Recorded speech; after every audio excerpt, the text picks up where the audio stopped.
Okay, welcome back, Boss Dado. Yes, boss. Ano, okay na? Ano na, boss? Papalitan na yung original. Babalik na. Lapit ni Boss Dado, oh. Tinitira ni Boss Dado, malalaking aircon na. Oh.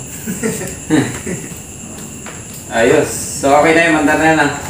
Boss, mandar na. May karga na rin. Meron na rin. Okay, tagal mong nawala. Busy, boss eh. Mga nagpapayaman. Painom ka mamaya, ha? School lang, boss. Ayan. Okay, so doon na tayo sa lamesa, hindi talaga dito. Dinalaw ko lang si Boss Dado. May papakita ako sa inyo doon.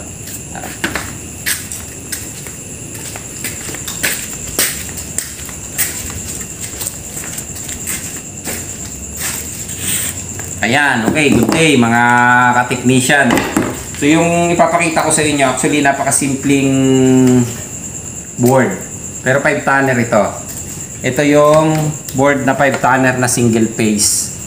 Ayan, so 5 tonner inverter pero single phase siya. Ayan, so marami pala nakakaroon pa ng kalituhan dito. Actually, simpleng wiring lang sana ang gagawin dito. Ayan, so ang problema nitong board na ito, actually dalawa ito kanina pero pinauwi ko na yung isang defective na shorted yung PFC, yung power factor niya. So pinauwi ko na. So naiwan ito and meron kaming isang buo na board dito.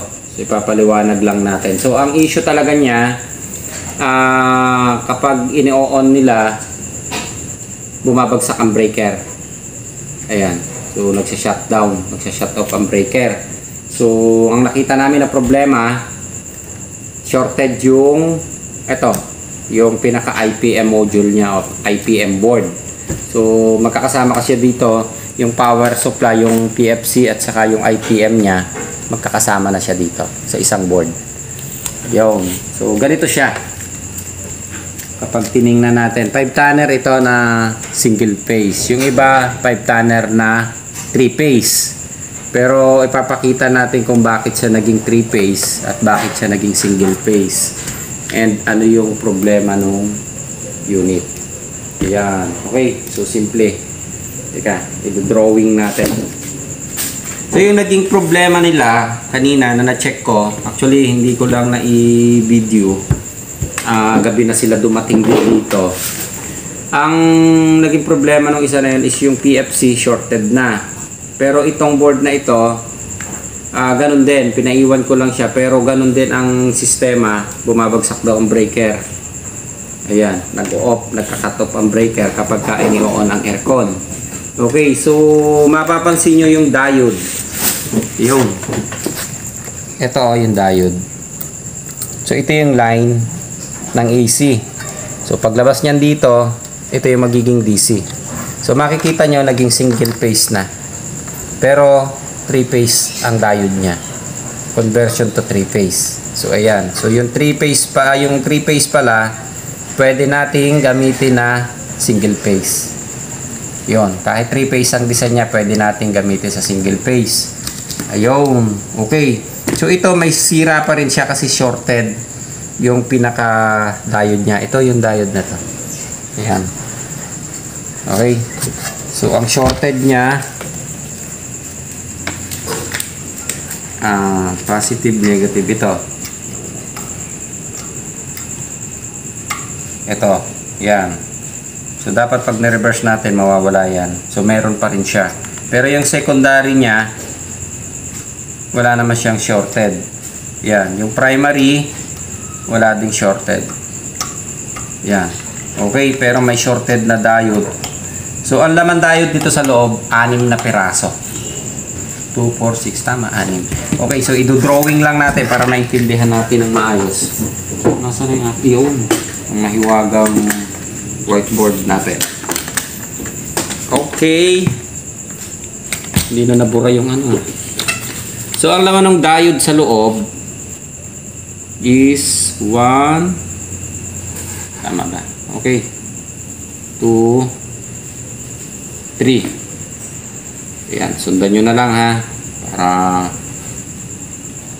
yan. So ito yung positive, ito yung negative. Okay, so ang laman niya sa loob diode. Yan. Okay.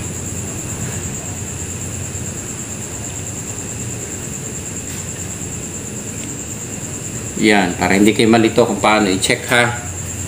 And ito yung L1.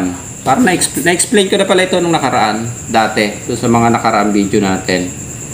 Ito yung 2, ito yung 3, L2, L3. So yung may numbering kasi yan eh, 1, 2, 3, ito yung 4, ito yung 5. Yan. So, kung titingnan natin dito, 1, 2, 3, 4, 5. So, may 5 terminal. Ayan. So, ang laman yan, ito yan. Yung 5 terminal natin. Ayan o. So, gumamit lang siya ng 6 na diode. So, kung mapapansin nyo yan, kung ang ginamit yung linya is L1 at saka L3, ito, pwede kung tinanggal yung L2. Pero kung ang ginamit yung L1 at L2, pwede pa rin. Iisang out pa rin yan. Kung ang ginamit nyo yung L2 at L3, iisa pa rin yung out nyan. So, ito yung out. Single pa rin yung magiging labas niya. Negative and positive DC ang i-out niya. Ayan. So, ito yung AC natin. Yun. So, mapapansin nyo tatlo. So, yung ibang lumabas, 3-phase. So, pwede pala siya na hindi gawing 3-phase. Pwede kang gumamit lang ng single phase. Iisa ang output. Kung gumamit ka ng L1, L2, eto pa rin yan. So, makikita nyo yung function ng diode, oh. Negative. Ayan. So, iisa rin yung pinuntahan niya. Ito, going to positive. Ito yung isa, negative. Ayan, oh. Tingnan yung pagkakadesign. So, pwede nyong disable yung isa. Pwede nyong gamitin lang yung dalawa. So, ito yon, L1 and L3. Katulad ng ginamit ito, L1 and L3. Kung titingnan nyo naman yung design ng isa, yung bridge diode, so, ganito lang siya. Ganyan din. Yan. Okay. Tama ba ako? Yung pagkakagro. Ayan. Ganyan lang. So, ito yung negative. Ito yung positive. Okay. So, ito yung AC. Okay. So, naging L1 and L2. Yun. Line 1, line 2. Ito yung out. So, ito lang yung gamitin. Line 1, line 2. Ayan, no? Ganun din. Bridge diode din. So, ito lang. Ayun, no? Pag tinanggal niya yung nasa baba, ito lang natira. So, pwede kayo gumamit ng ganito.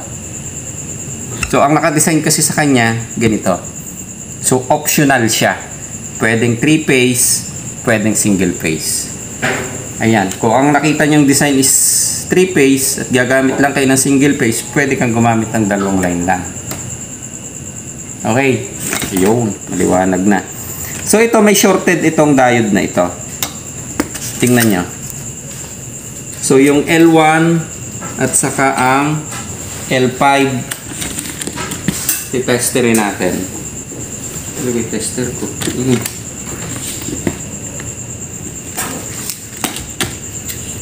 Yan.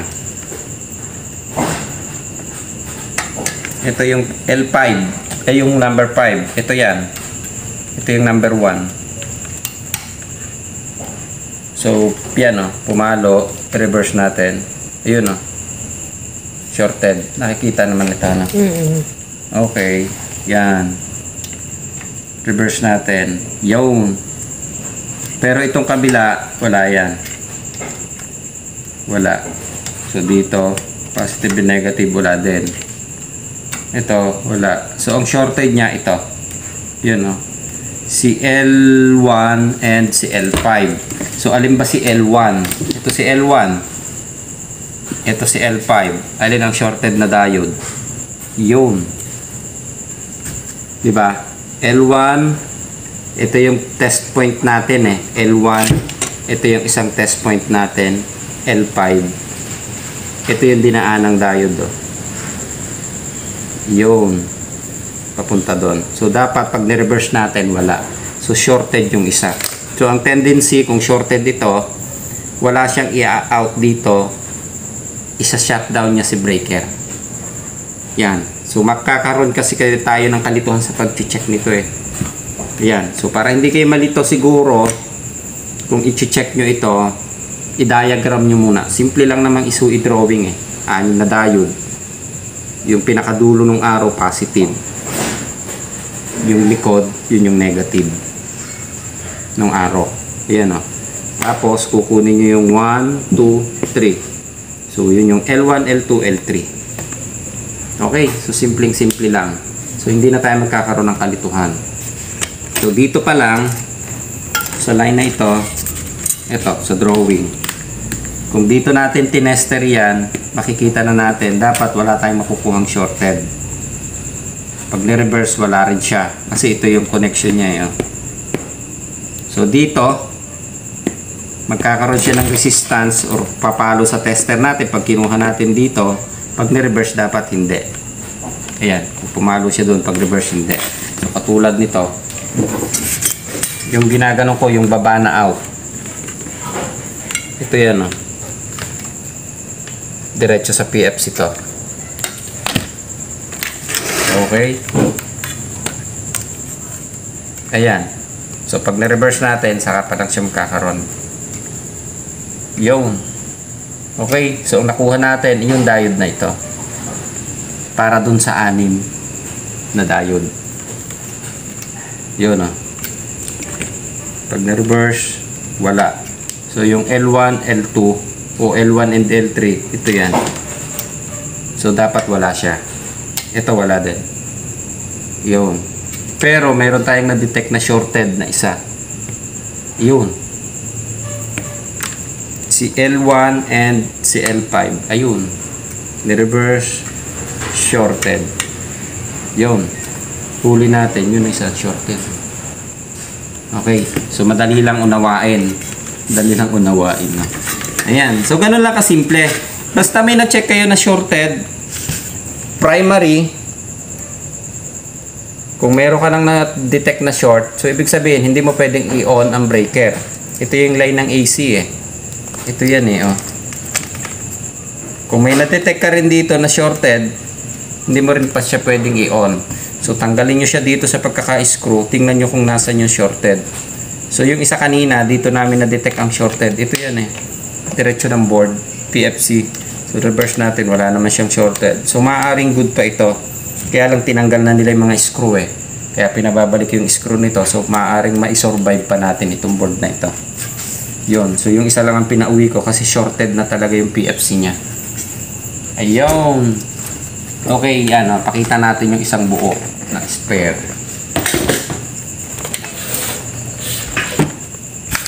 Ayan. So, ganito rin siya. So, dumaan lang siya ng coil. Yung L1 and L2, ito yan, oh. Naging N at saka L. Line and neutral lang. Line and neutral, pumasok lang yan dito. Line and neutral, gumamit sa coil. Dumiretso na siya dito. Yun. So, ito yung IPM module natin. Okay. So, para hindi kayo malito, nga lang, i-check nyo ito kasi ito ang kadalasang sakit niyan eh. Kung hindi nag-short ito, shorted itong pinaka-diode na ito. Ngayon, mamaya, nandito lang pala yung shorted nyo, nagpalit kayo nito. So, katulad nito, ang suggestion nitong isa is papalitan na ng buo. So, na-check, na-determine natin, ang problema pala ito lang, ang shorted. So, hindi tayo mapapagastos ng malaki kasi ito lang ang kailangan nating palitan. Yung diode lang, napapasok dito. So, bumabagsak si breaker, akala nila ang shorted, itong kabuuan. So, nandito pa lang. Yan. So, bago dumating dito, dadaan siya dito. Sa diode. Ayun. So, okay na. Maliwanag na tayo dito. So, katulad nyan, sabi ko nga sa inyo, kung 3-phase ito, ang tapping nung 1, 2, 3 na ito, pwedeng baliktad, pwedeng line 1 and line 2 ang gamitin nyo, pwedeng line 1 and line 3, pwedeng line 2 and line 3. Pwede, kahit magkabali-baliktad kayo dito. Wag lang kayong magkakabaliktad dun sa out. Ito, yung out. Yung number 4 and number 5. Negative and positive. Hindi kayo dapat magkakabaliktad sa tapping dito.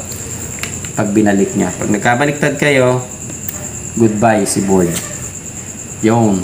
So, dito sa 1, 2, 3, pwedeng baliktad ang tapping nyo. Wala kayong magiging problema. Yan. Kasi line in 1 and line 2 lang yan eh. So, ang i-out niya, iisa pa rin. Okay? So, ito naman yan eh.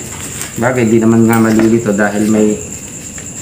Kaya lang ang problema, minsan, katulad nito, kung baklas-baklas na, tapos, ibang technician ang mag-check, magkakaroon na kayo ng kalituhan. Ayun. So, ayan. Simple lang naman. Mas mahirap pa nga yung ginagawa ni Dado eh. Ayun. So, babalikan ko si Dado ngayon. So, okay na ito. Maliwanag na to ano. Ayan. Naintindihan nga ng cameraman ko eh. Tunga akong tunga eh. Okay. Yun. So, babalik ako kay Boss Dado. Ano, Boss Dado? Okay na? Hindi pa po boss. Wala akong tsinelas. Tsinelas ko. Magdudulate ng tsinelas. Pwede ba magpa-sponsor ng tsinelas? Oh? Chinelas ko na. Ayan. So, okay na yan. So, ito yung kadugtong ng isang video natin. Kaya lang, kinat ko na yung video natin dun sa resort sa Lipa. Ito, magkakaroon din kayo ng kalituhan dito. Pakita na natin ito. Para isang video na. Ikakat ko na lang yung isa. Ayan. Ito kasi malilito ka. So ito yung design kasi na masabi ko nga sa inyo, magkakaroon kayo ng kalituhan dahil may magnetic contactor siya sa loob. Dito, ayan oh. Okay. So pwede nyo i-disable actually, pwede nyo i-disable itong magnetic contactor na ito eh. Kaya lang nilagyan na nila kasi dito ng magnetic contactor para maprotektahan yung indoor, yung relay ng indoor. So gumamit sila ng magnetic contactor. So madali lang naman yan. Ito yung line, madali lang naman line ng magnetic contactor. And ayan, kaya may nadagdag na isang wire dun sa wiring connection. Yun o, yung W. Yun. So 1, 2, 3, 4. Pang 5 yung, ay 4. Pang 4 yung communication. Ayun, S. Ayan. So madali lang naman yan. So hindi kayo pwede magkabaliktad paladinin ng tapping, baka marambol nyo yung W at saka L at N. So hindi nyo maisuswitch yung magnetic contactor. So kailangan may 220 na papasok yan dito. Yun. Isa magnetic contactor. So 220 naman yung magnetic. So dapat magkakaroon siya ng supply.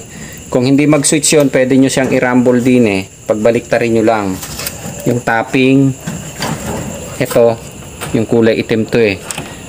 Ayan. So masalimot dahil pinix na pala to ni Boss Dado eh. Ayun. Din eh. Ito yun oh. Saan yung itim na yan? Ayun. So neutral and saka yung W yan yung supply na magnetic contactor natin. Yun. Okay, so pag nag-switch yung magnetic contactor, ito yung isang kulay red na ito. Pupunta lang yan dun sa board. Ito yung isa oh. Papunta sa board.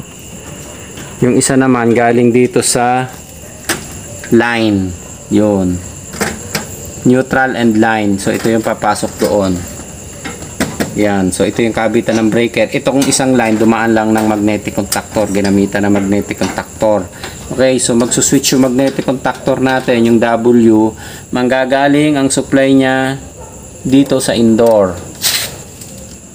Yun. So magsuswitch yung relay. Itong relay na ito, pag nag-switch yung relay, magkakaroon ng supply papunta ng outdoor AC 220. Pag nagkaroon ng AC 220, saka lang mag-click yung magnetic contactor. Ayan. So magkakaroon kayo ng kalituhan kasi baka marambol nyo yung connection. Hindi nyo mai-on ito. Hindi magsuswitch yung magnetic contactor. Ayan. So ito yung nangyari dito sa unit na ito eh. Nabaliktad. Kaya mapapansin nyo bago pa yung unit. Hindi nila mapaandar doon. So narambol yung wiring. Pero ang original na issue yata nito, nabutas yung tubo. Natusok daw nung nagbabarena. So ayan, so pina-actual ko lang yung isang pan motor na galing ng Lipa. So successful naman at napaandar namin. And yung naging problema niya, ito. So ito pala, madalas ding nagkakaroon ng sira. Ayan, so naglo-loose. So kapag nag-loose, pwede nyong idugtong dito. Ayan. Okay. Ayan, ayos na tayo. Okay na. So okay na rin ito, na-run na. Actually si Boss Dado lang gumawa nito eh. Panis na daw kay Boss Dado eh. Ayan, so ako na lang nag-explain kung paano. And yung isa, eto, yan, nakatayo na yan. So may error siya na 07. Yun, so nilagay ko na, ako nagsulat na rin 07 eh. So board yung unang pinadala nila dito. Yan. So atras kaya ka ng konti. Ayan, so yung floor mounted na ganitong disenyo. So ang naging problema, sensor sa outdoor. Yung nakakabit sa high pressure. So pinalitan na namin, nag-run naman siya. Okay na ito eh. In-observe na lang namin, napuno na nga isang galon na tubig eh. Dahil tumulo din eh. Ayan. So okay na tayo. Okay na ito. Okay na rin yun. Okay na tayo doon sa simpleng diode lang yun. Simpleng wiring connection lang. So simple pero magkakaroon tayo ng kalituhan. Okay. So ayos na.